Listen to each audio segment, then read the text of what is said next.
So the strong black woman archetype is now being studied in psychology, and I just took a webinar on it, and it was very, very interesting. I want to share with you guys some things that I learned. Now, in this webinar, it said that a lot of strong black women, quote unquote, right, they suffer from the John Henry-ism. Now, John Henry was a real man. He's a folk hero. Now, there's been conflicting reports on the accuracy of the story, but basically, John Henry-ism is a strong behavioral predisposition to cope actively with psychosocial and environmental stressors, meaning that you perform better in that kind of environment. You're pushed, motivated by that environment, and you cope better in that type of stressful situations. And you do that by exerting extreme determination in an effort basically to overcome this situation that you're in, right? The barriers. And this webinar says that a lot of black women suffer from this. And it's also a very bad survival strategy, basically, because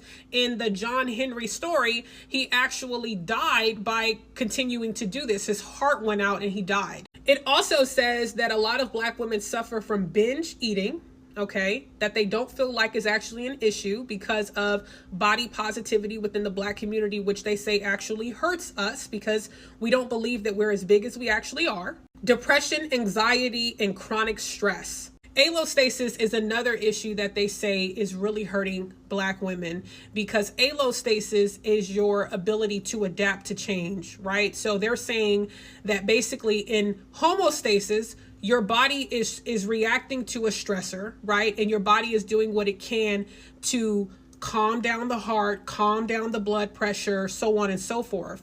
But in allostasis, which they say a lot of black women suffer from, they are just changing with the environment and desensitized to it. So instead of your body trying to lower the blood pressure, lower the heart rate, your blood pressure stays up, but you still learn how to maneuver in those stressors, right? So when you're dealing with racism, when you're dealing with poverty, when you're dealing with health conditions, instead of your body trying to calm itself down, you just learn how to live in that heightened state, which is unhealthy, which is also crazy to me too. Now, it also talked about how there's a belief that black women are unlike any other woman, as well as some of the names that we're tagged with.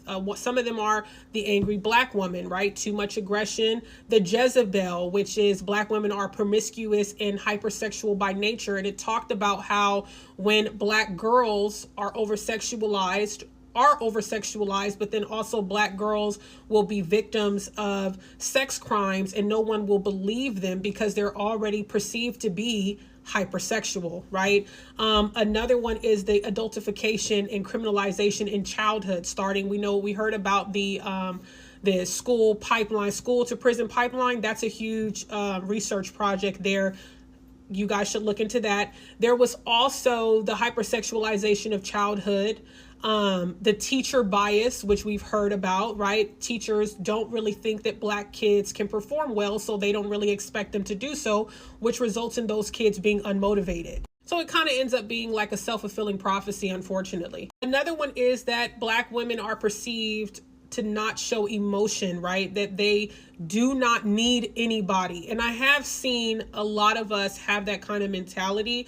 I had that mentality for a certain amount of time.